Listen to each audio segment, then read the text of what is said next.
말씀을 전해주실 김영찬 목사님 나오셔서 요한복음 1장 12절에서 13절을 근거로 나는 누구인가 라는 제목으로 은혜 나누시기를 원합니다. 우리 한번 합독해서 우리 봉독할까요? 시작. 영접하는 자, 곧 그 이름을 믿는 자들에게는 하나님의 자녀가 되는 권세를 주셨으니 이는 혈통으로나 육적으로나 사람의 뜻으로 나지 아니하고 오직 하나님께로서 난 자들이니라. 아멘. 오늘은 영어가 나왔네요. Bruce, can you read by yourself?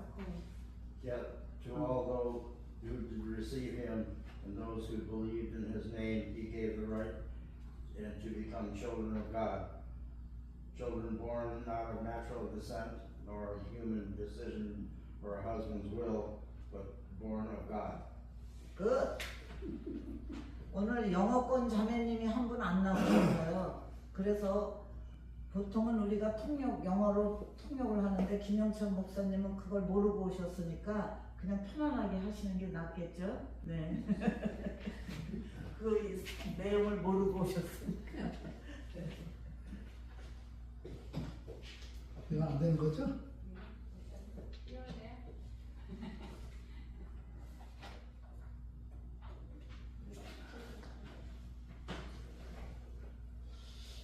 제자교회에 와서 말씀을 증거하리라고는 내 생전에 생각도 못했는데 오늘 제자교회에 계신 분들은 다 특별하신 분들인 줄 알고 함께 말씀을 나누겠습니다. 우리가 예수 그리스도를 믿고 다 같이 말하기를 나는 하나님의 자녀다 이렇게 말씀을 많이 하십니다.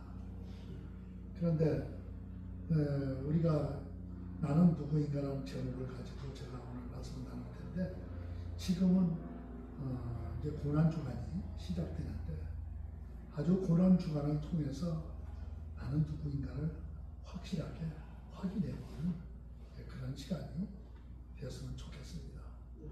내가 누군가를 확실히 아는 사람만이 하나님의 자녀로 살 수 있고 내가 누군가를 확실하게 아는 사람만이 부활의 신앙을 가지고 그 다음에 주님이 부르시면 천국에 가실 수 있습니다. 우리는 예수님이 받으시는 고난, 그 십자가의 고난이라는 고난이 누구를 위한 고난인가? 저는 그렇게 생각합니다. 많은 사람들도 다 십자가의 고난을 통해서 죄에서 구원받고 하나님의 자녀가 되는 그런 권세를 누리지만은 특별히 예수님이 십자가의 고난을 받으시는 것은 나 한 사람의 특별한 사랑 때문에 받으시는 고난이다. 저는 그렇게 생각하고 제가 이 말씀을 드리는 이 말씀에는 어느 누구도 부인하는 사람이 한 사람도 없을 거라 생각합니다. 왜냐하면은 그 십자가의 사건으로 나의 정체성을 찾게 되기 때문입니다. 우리가 신앙생활 많이 하면서 그런 말씀 많이 들어보죠. 복음 이런 말씀 많이 들으셨죠. 복음을 무엇을 복음이라고 그러나요? 한번 제가 여쭤볼게요. 무엇을 복음이라고 해요? 제가 그 재미난 얘기 하나 해드릴게요. 그 한국에 가서 피동진 목사님 교회에서 제가 설교 기회가 있어가지고 거기 많이 모이신 분들한테 제가 복음이 뭐냐고 물었어요. 그랬더니 몇 분이 대답을 하는데 하나님의 말씀이요, 또 하나님이요, 이렇게 여러 가지 말씀을 하시는데 정작 복음에 대해서 정확하게 말씀하시는 분은 한 분도 없더라고요. 복음은요, 성경에서 분명히 말씀을 해주십니다. 구약 성경에서도 복음이라는 단어는 나오지 않지만 신약 성경에 시작하면서 복음이라는 단어가 첫 장 1절 1절에서 나옵니다. 마가복음 1장 1절을 한번 보시겠습니다. 마가복음 1장 1절에 보면요 이렇게 말씀하고 있습니다. 하나님의 아들 예수 그리스도의 복음의 시작이다. 복음은 하나님의 아들 예수 그리스도가 복음이라는 거예요. 그래서 우리는 이 복음을 듣고 그 복음으로 우리는 하나님의 자녀가 되는 그런 권세를 누리게 되었습니다. 나는 누구인가의 정체성을 찾기 전에 제가 한번 성경에 있는 대로 한번 여쭤보면은 구약에도 족보의 이야기가 많이 나오죠. 그리고 신약에도 마태복음 1장 1절에서부터 시작하면서 족보로부터 시작을 합니다. 또 누가복음에서도 족보 이야기가 나오죠. 이 성경에 족보가 왜 있겠습니까? 성경에서 족보가 있는 것은요, 예수 그리스도가 누구인가를 알려주기 위해서, 알게 하기 위해서 족보가 기록되어 있는 것입니다. 그래서 마태복음 1장 1절을 한번 띄워주실래요? 거기 마태복음 1장 1절 아브라함과 다윗의 자손 예수 그리스도의 계보라. 아브라함이 이삭을 낳고 이삭은 야곱을 낳고 야곱은 유다와 그의 형제를 낳고 유다는 다말에게서 베레스와 세라를 낳고 베레스는 헤스로본을 낳고 헤스로는 람을 낳고 람은 아미나답을 낳고 아미나답은 나손을 낳고 이렇게 쭉 내려가다가 나중에 이렇게 나옵니다. 야곱은 마리아의 남편 요셉을 낳았으니 마리아에게서 그리스도라 칭하는 예수가 하십니다. 이 마태복음 1장 1절에서 말씀하고 있는 이 족보는 예수 그리스도가 왕손이라는 것을 이야기해 줍니다. 왕손, 다윗의 자손, 왕손이라는 사실을 우리에게 알려주기 위해서 마태복음은 예수 그리스도가 다윗의 자손이다 이렇게 가르쳐주고 있습니다. 그리고 누가복음에서는요, 누가복음 3장에서는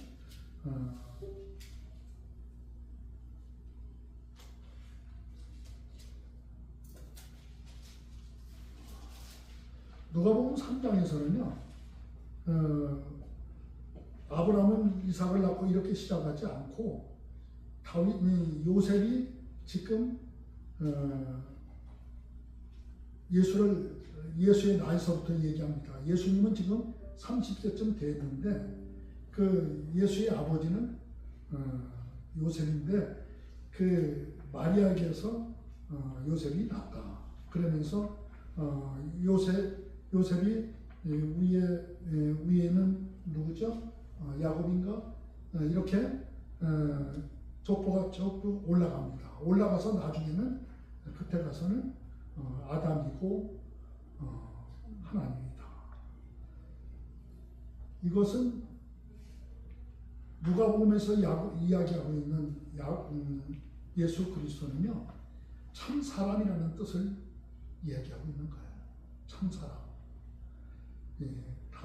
마태는 예수님을 표현할 적에 왕손이라고 했고, 마가는 예수 그리스도를 볼 때 종으로 표현을 했고, 누가는 참 사람으로 표현을 했고, 요한은 예수 그리스도를 하나님으로 표현을 했습니다. 그래서 마태복음과 누가복음에는 족보가 그래서 기록되어 있는 거예요. 왕손과 또 사람이기 때문에 족보가 되어 있고, 예수 그리스도는 그래서 다윗의 후손이고 그리고 참 사람이라는 사실을 이야기해 주고 있습니다. 그러면 여러분들에게도 족보가 있으신가요? 족보가 있어요? 예, 우리도 족보가 다 있어요. 김씨, 이씨, 박씨 이런 족보가 있는데 이런 족보가 왜 있습니까? 내가 누군가를 알려주기 위해서, 내가 누구의 후손인가를 알게 하기 위해서 족보가 있는 거예요. 마찬가지로 예수님도 하나님의 아들 다윗의 후손이고 참 사람으로 하나님이 지으신 사람이라는 사실을 알려주기 위해서 이렇게 족보가 기록되어 있습니다. 그래서 족보를 통해서 내가 누군가를 알게 된 것처럼 성경에서도 족보가 있는 것은 곧 예수님이 누구인가를 알리기 위해서 족보가 기록되어 있다는 것입니다. 오늘 우리가 본문에서 읽은 대로 하나님의 자녀, 하나님의 자녀는 누구인가? 어떻게 우리가 하나님의 자녀가 되었는가? 그것은 하나님의 자녀의 정체성에 대해서 이야기하고 있습니다. 우리가 어디를 가든지 당신이 누구냐고 물은다고 그러면요, 나는 하나님의 아들, 하나님의 아들이라고 이렇게 분명히 나 자신을 이야기할 수 있어야 돼요. I am Christian. 나는 그리스도인입니다. 예, 그런 자신이 있는 자기 아이덴티티를 이야기할 수 있어야 됩니다. 영접하는 자, 그 이름을 믿는 자들에게는 하나님의 자녀가 되는 권세를 주셨다. 그 영접하는 자, 그 이름은 곧 예수 그리스도입니다. 예수 그리스도가 지금 고난의 길을 걸어가십니다. 누구를 위해서? 나를 위해서, 나 한 사람을 위해서 십자가 고난의 길을 걸어가시는 거예요. 우리는 죄라는 무거운 짐을 지고 가고 있는데, 우리가 가장 중요한 것은 죄는 눈에 보이지 않지만 있다는 거죠. 다 물어보면 죄는 다 있다고 해요. 근데 죄는 눈에 보이지 않잖아요. 그런데 죄를 짓게 되면은 마음이 무겁고 고통스럽고 괴롭고 그렇단 말이에요. 그런데 그 죄를 어떻게 죄를 없앨 수 있느냐? 성경은요, 어느 것으로도 죄는 지울 수 없다. 죄의 문제를 해결할 수 있다고 성경에서는 그렇게 얘기합니다. 그러나 예레미야서 2장 20절에는요 분명히 말씀합니다. 죄는 어떤 비누나 어떤 세제로도 씻을 수 없지만은 오직 예수 그리스도의 보혈의 피로만이 그 죄를 씻을 수 있다라고 그렇게 말씀하고 있습니다. 그렇습니다.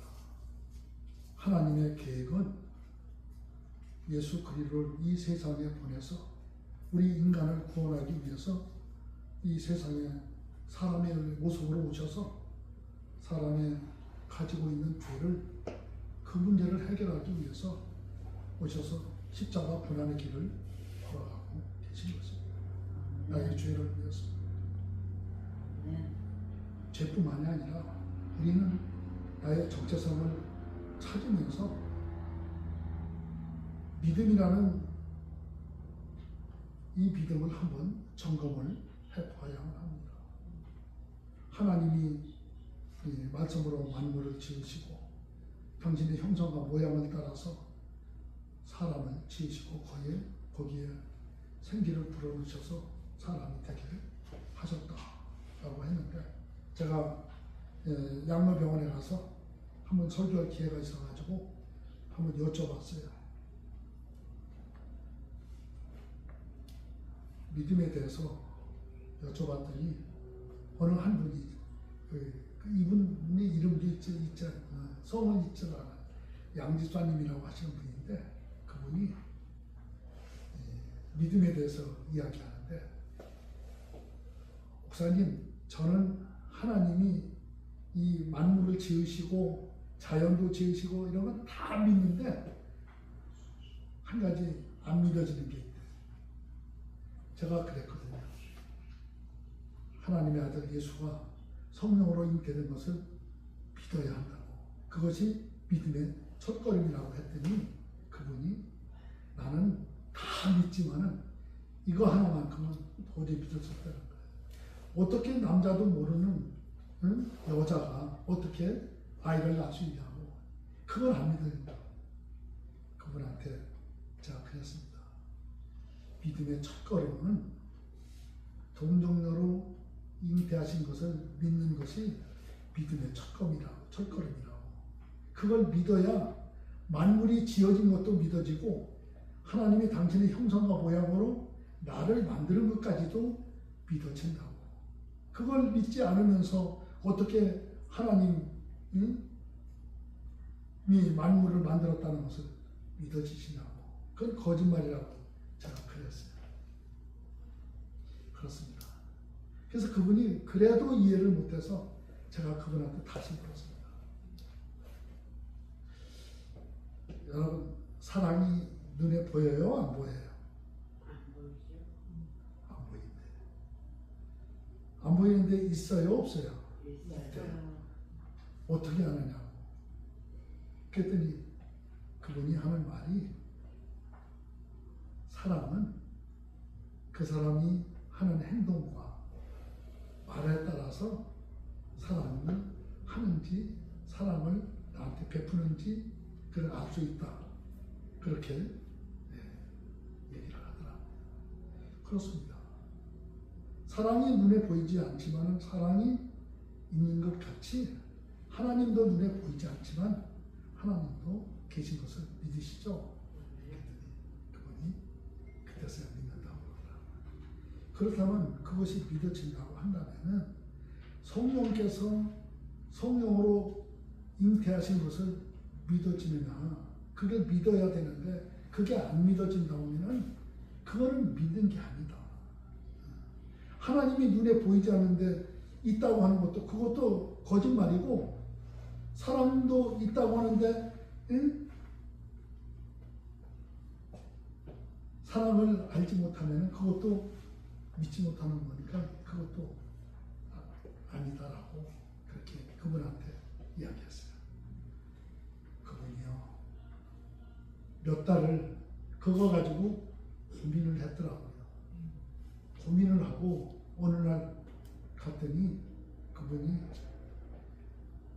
자기가 성경을 읽으면서 구약은 안 읽고 신약만 읽었대. 신약을 읽으면서 사복음서를 읽으면서 예수님에 대해서 그렇게 기도하고 읽고 그랬는데도 이해가 안 됐다는 거예요. 그런데 어느 날 요한복음 1장 12절 이 말씀을 읽으면서 그분이 그걸 깨달았다고 그렇게 이야기를 하더라고요. 그렇습니다. 우리는 내가 누군가를 아는 것은 이렇게 나의 정체성, 영접하는 자, 그 이름을 믿는 자들에게는 하나님의 자녀가 되는 권세를 주셨다는 이 사실을 이 말씀을 꼭 믿어야 됩니다.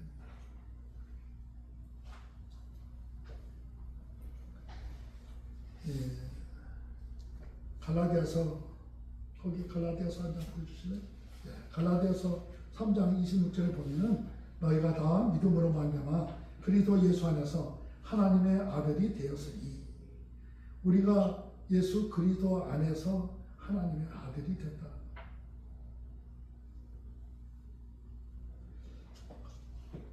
(4장 6절 7절에서) 보면은 너희가 아들이므로 하나님이 그 아들의 영을 우리의 마음 가운데 보내서 아빠 아버지라 부르게 하셨느니라. 그러므로 내가 이후로는 종이 아니요 아들이니 아들이면 하나님으로 말미암아 유업을 받을 자니라. 우리가 예수 그리스도를 통해서 하나님의 자녀가 된 사실을 갈라디아서는 이렇게 말씀하고 있는 거예요. 우리 하나님의 아들이 되었기 때문에 그 아들은 하나님을 아빠, 아버지라고 부를 수 있는 자격이 있다는 거예요.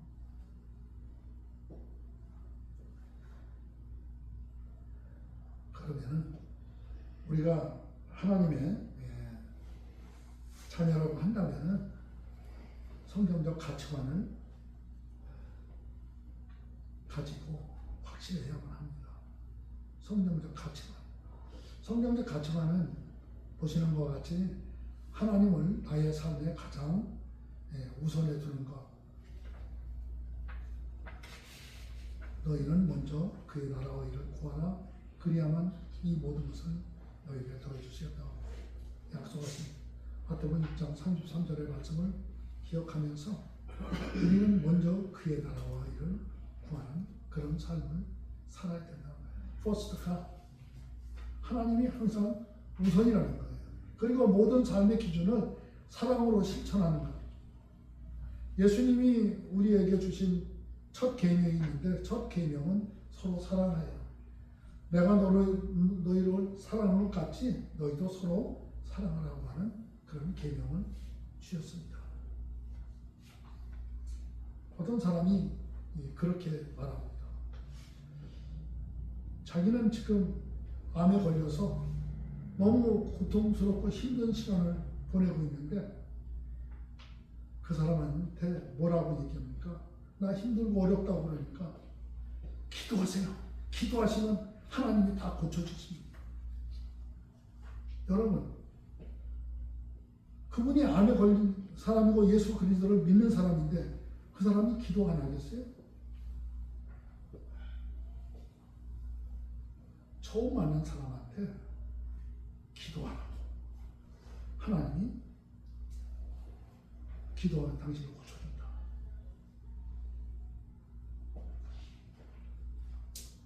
그분을 위해서 기도 한 번도 해주지 않은 분이 그런다.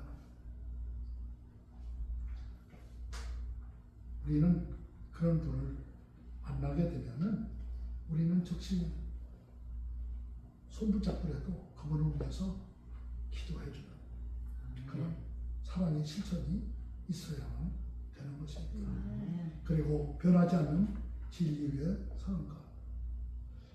우리는 예수 믿는 사람들 중에서 정직, 성실, 진실 이게 참 어려운 거예요. 저도 선교회를 섬기면서 그런 일 많이 경험을 많이 했어요. 장로님들이 와서 귀한 일을 하고 있는데 제가 돕겠다. 그렇게 해서 왔습니다. 왔는데 우리 선교에서 그 주제가 뭐냐면 나는 누구인가 자기 정체성 찾기를 하고 있거든요. 그 가운데 가장 중요한 것이 정직이에요. 그리고 성실이고 그리고 진실. 이걸 하니까 이 선교를 위해서 돕겠다고 오신 이 장로님들이요 많이 계시면은 6개월 안 그러면 두세 달이면 다 떠납니다. 왜냐하면은 그분들이 하고 있는 사업 또 직장 이런 문제에서 걸리는 게 너무 많은 거예요. 제가 누구라고는 말씀 안 드리지만은 어느 장로님이 저하고 한 1년 가까이 있었어요. 그런데 1년 가까이 있었던 이유 중에 하나는 당신의 장모님이 병원에 계셨거든요. 그래서 제가 그 병원을 일주일에 한 번씩 가서 예배를 드리러 가서 그분 기도해드리고 그랬거든요. 그래서 1년을 같이 있었는데 그 장모님이 천국 가시고 나니까 그분이 그 부부가 저를 식당으로 불러가지고 식사 대접을 해준다고 그래서 갔어요. 갔더니 식사하기 전에 의자를 양쪽으로 이렇게 밀어놓고 아니 식당에서 사람들이 있는데 거기서 무릎을 꿇는 거예요. 무릎을 꿇으면서 목사님 죄송합니다. 제가 목사님하고 끝까지 이 사역을 같이 하기로 작정하고 왔는데 못하게 돼서 죄송하다고. 그분이요, 가지고 있던 사업이 부동산, 카워시, 또 청소 이런 걸 했어요. 그러니까 종업원들을 많이 거느리고 있는데 그것이 그 사업체가 운영하는데 이게 정직하고 성실하고 진실하고 한 거에 대한 것이 다 걸리는 거예요. 그래서 그분하고 식사도 제대로 못하고 헤어졌지만 그렇습니다. 우리는 예수 믿는 사람들이 정말로 예수님 믿는 사람답게 살지 않기 때문에 그 사람 때문에 나 교회 안 가냐, 교회 안 가, 이런 사람 얼마나 많이 봅니까? 제가 교회 할 때 그런 일도 있었죠. 우리 이 전도사가 강도사였어요. 저는 강도사가 목사 안수를 받는데 그분이 목사 안수를 받기 위해서 환영 인사 그런 파플릿을 만들어 가지고 이 마켓 앞에 돌리고 있었어요. 여기 노록에 있는 엣지마켓 거기서 돌리고 있었는데 저도 그때 그분이 있었어요. 한 사람이 뭐라고 하냐면 이렇게 얘기하는 거예요. 아니 얘가 목사해요? 그러는 거예요. 그래서 왜 그러시냐고 그랬더니 이런 사람이 목사를 한다고 하니 누가 예수 믿냐고 나도 교회 안 다니지만은 이런 사람 때문에 안 간다고 그런 사람도 있었어요. 우리는 예수 믿는 사람이면은 예수 믿는 사람답게 살아야 돼요. 우리는 그래서 시니어 대학에도 학훈이 노인으로 살지 말고 존경받는 어르신으로 살자, 이런 학훈을 가지고 시니어 대학을 합니다. 하나님의 자녀는요 말씀대로 살아야 돼요. 그리고 영원한 것을 더 중요하게 여기는 우리가 돼야 될 줄로 믿습니다. 우리는 예수님이 말씀하셨어요. 요한복음 14장 1절에서 너희는 마음에 근심하지 말라. 하나님을 믿으니 또 나를 믿으라. 그렇다면 너희에게 내가 이르으리라. 너희를 위하여 처소를 예비하러 가노니 가서 처소를 예비하는 너희도 나 있는 곳에 있게 하겠다.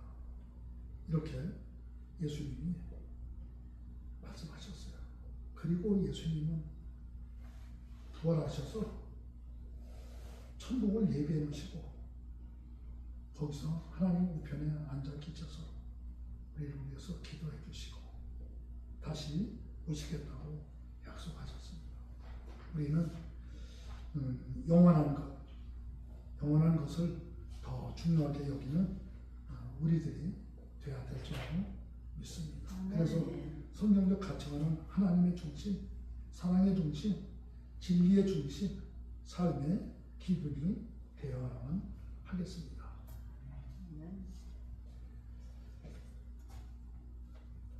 여러분들한테 한번 십계명에 대해서 한번 여쭤볼게요. 여러분들이 이제 하나님의 자녀라고 그런 말씀을 들었는데 그런 확신이 된다고 하면 우리 하나님의 자녀들에게 주신 계명이 있습니다. 그게 십계명인데 십계명을 보면은 너는 나 외에 다른 신을 주지 말라. 나 위에서 새긴 우상을 만들지 말라. 내 하나님 여호와 이름을 망령되이 부르지 말라. 내 안식일을 기억하여 거룩하게 지키라. 그리고 내 부모를 공경하라. 살인하지 말라.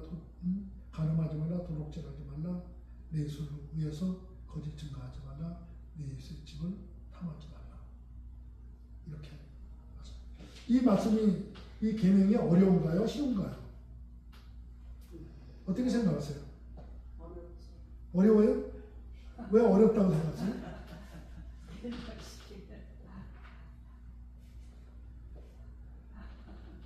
제가 이 십계명을 참 묵상을 많이 했어요.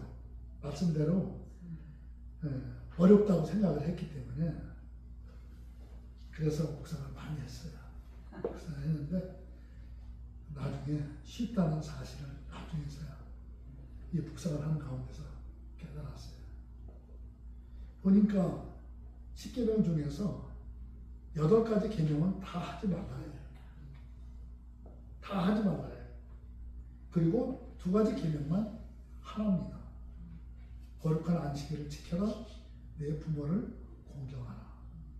이 2가지 하라는 이 2가지만 잘하면은 십계명은 쉽게 지킬 수 있다 라고 하는 그런 결론을 얻고 실제로 제가 실천을 해봤어요. 아침에 성경 한 장을 읽었던 10장을 읽었던 그 말씀 속에서 나한테 주는, 하나님이 주는 메시지가 있을 거 아닙니까? 묵상한 말씀 중에서 깨달은 것이 있어서 그걸 가지고 오늘 하루의 삶을 살아야 되는데 그 삶이 어려울 수도 있고 쉬울 수도 있잖아요. 쉬운 것도 있고. 그런데 쉬운 것 한 가지, 아주 쉬운 것 한 가지만 열심히 그 하나만 지키려고 노력하게 되면은 그날 하나님이 주신 것은 저녁에 보면은 지키려고 노력 안 했어도 다 이루어졌다. 다 지켜졌다. 안식일을 거룩하게, 오늘 거룩하고 복된 종료주일입니다. 오늘 우리가 하나님 앞에 드리는 이 예배를 정말로 마음과 뜻과 정성을 다해서 우리 주님 앞에 드리는 예배라고 한다면은 그 예배를 드리는 사람들이 다른 신에게 절을 하겠어요? 우상하게 절하겠어요? 어디 가서 하나님의 이름을 아무렇게나 막 불러제키겠어요? 그러지 않잖아요. 하나님의 예배를 정말로 마음과 뜻과 정성을 다해서 드리는 사람이라면 이런 행동을 하지 않는다는 말이에요. 그리고 내 부모를 존경하라. 레위기 19장 3절에는요. 너희 각 사람은 내 부모를 공경하고 그리고 나의 안식일을 지키라. 이렇게 말씀합니다. 부모를 잘 공경하는 사람이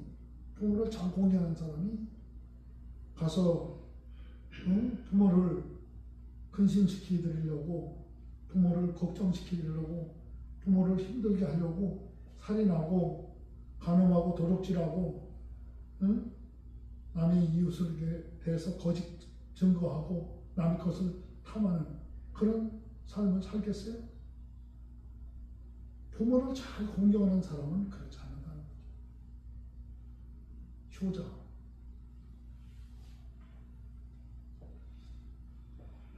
우리가 가장 하나님이 주신 것을 어렵다고 생각하는 게 아니라 가장 쉬운 것. 여러분들이 자녀를 키울 적에 힘들고 어려운 거 하라고 그랬어요? 힘들고 어려운 건 당신이 하고 자녀들한테는 쉬운 거만 시키지 않았어요? 그런 거와 마찬가지로 하나님도 우리에게 할 수 없는 거 하라고 안 하신다. 할 수 있는 것은 우리에게 주셨다는 거예요. 제가 십계명을 묵상하면서 나중에 깨달은 것은 이 2가지 계명이에요. 이 2가지 계명만 잘 지키면은 우리는 나머지 지키려고 노력하기만 하면은 다 이루어진다는 거예요. 그래서 우리 십계명을 통해서 우리 하나님의 자녀는 말씀대로 사는 것, 말씀대로 살면은 모든 것을 하나님의 자녀답게 살 수 있다는 것입니다. 우리 하나님이 우리에게 바라시는 게 있어요. 어떠신 건가요? 우리 마지막 한번 보여주시면.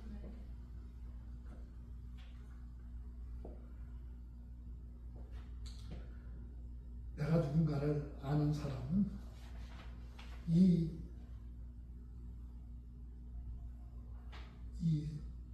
말씀을 한번 잘 묵상해 보세요. 우리는 성경을 읽지만 세상은 나를 읽는다.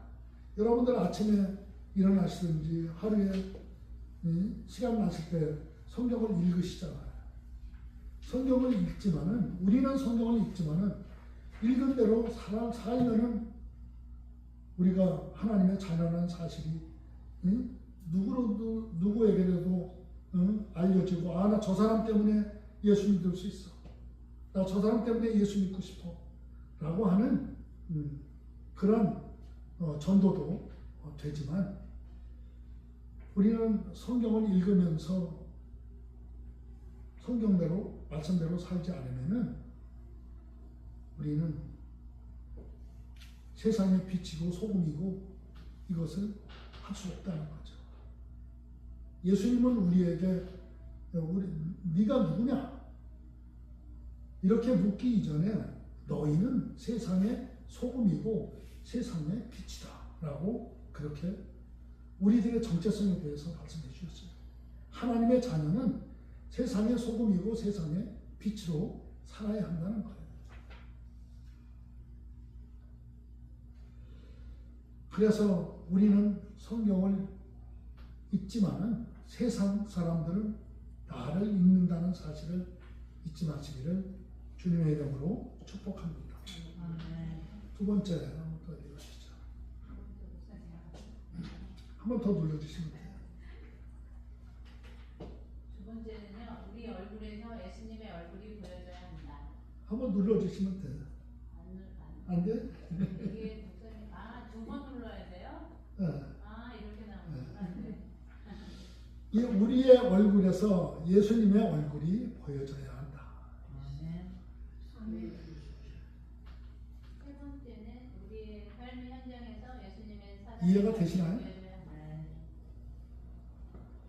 한다. 예수 믿는 사람이 예수님 얼굴처럼 인자하고 겸손한 그런 모습을 보여줘야 된다는 거죠. 예수님이 뭐라고 하셨어요? 나는 마음이 온유하고 겸손하니 나의 멍이라는 대로 내게 배우라. 그렇게 말씀하셨습니다. 그리고 우리들의 삶의 현장에서 예수님의 사랑의 삶이 보여져야 된다. 아까도 말씀드렸지만 힘든 사람이 있으면 그 사람을 위해서 즉시 그 사람을 위해서 기도해 주셔야 돼요. 할 수 있는 것 기도해 주시면 됩니다. 그리고 내가 할 일은 내가 하고 주님이 하실 일은 주님께 맡긴다. 네, 이거 아주 우리가 좀 깊이 생각해 봐야 하는 말씀이에요. 내가 할 일은 내가 하고 주님이 하실 일은 주님께 맡긴다. 한 가지 쉽게 말씀드리면은 여러분들이 자녀를 키울 때 자녀들이 지가 할 수 있는데도 불구하고 부모 보고 해달라고 하는 그런 자녀들이 있어요. 그러면 여러분들 뭐라고 그래요? 네가 해봐. 네가 할 수 있어. 그렇게 얘기해야 안 해요? 하잖아요. 그런데 우리가 할 수 있는데도 불구하고 나는 안 하고 이거 아빠 엄마 다 해줘. 그런단 말이에요. 그럼 하나님은요, 그런 거 안 해주세요. 그런 기도 안 들어주세요. 여러분들도 자녀를 다 키워보셨지만은 자녀들이 8개월, 9개월 정도 되면은 일어나려고 엎치락뒤치락 하잖아요. 그럴 때 그 아이에게 엄마가 됐든 아빠가 됐든 손가락 하나만 대주면은 그 아이가 손가락 붙잡고 일어섭니다. 그런데 이걸 안 해주면은 그 아이는 일어나려고 애쓰다 포기하고 말죠. 그런 것처럼 우리는 내가 할 수 있는 것은 내가 하고 주님이 할 것은 주님께 온전히 맡겨야 되는 거예요. 주님. 그러면 주님이 도우신다. 사실. 그를 믿으시기를 주님의 이름으로 축복합니다. 나는 누구인가? 이 정체성을 가진 사람은, 확실한 사람은 이렇게 사셔야 돼요. 내가 성경 읽고 중요하죠. 기도하고 찬양하고 중요하죠. 하지만 삶이 따라줘야 된다는 거예요. 삶이 안 따라주면 누가 예수 믿겠어요? 요즘은 전도하기 힘들어요.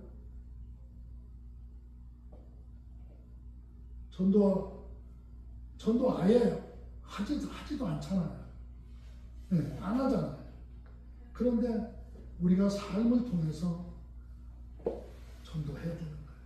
그래서 세상에 빛이고 소금이 되는 그런 예수님이 우리에게 가르쳐준 정체성을 바로 찾아가는 저와 여러분이 되시기를 주님의 이름으로 축복합니다.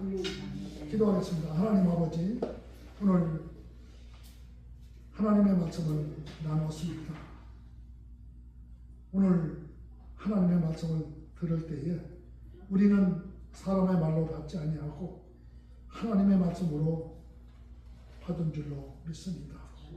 그래서 오늘 이 말씀을 들은 한 분 한 분에게 믿음의 역사가 일어나도록 하나님 인도하여 주시옵시고, 무엇보다도 나는 누구인가, 나는 하나님의 자녀라는 확실한 믿음의 고백을 통해서 언제든지 믿음의 삶을 살아갈 수 있는 우리 모두가 되도록 하나님 축복하여 주시옵소서. 감사드리며 예수님의 이름으로 기도합니다.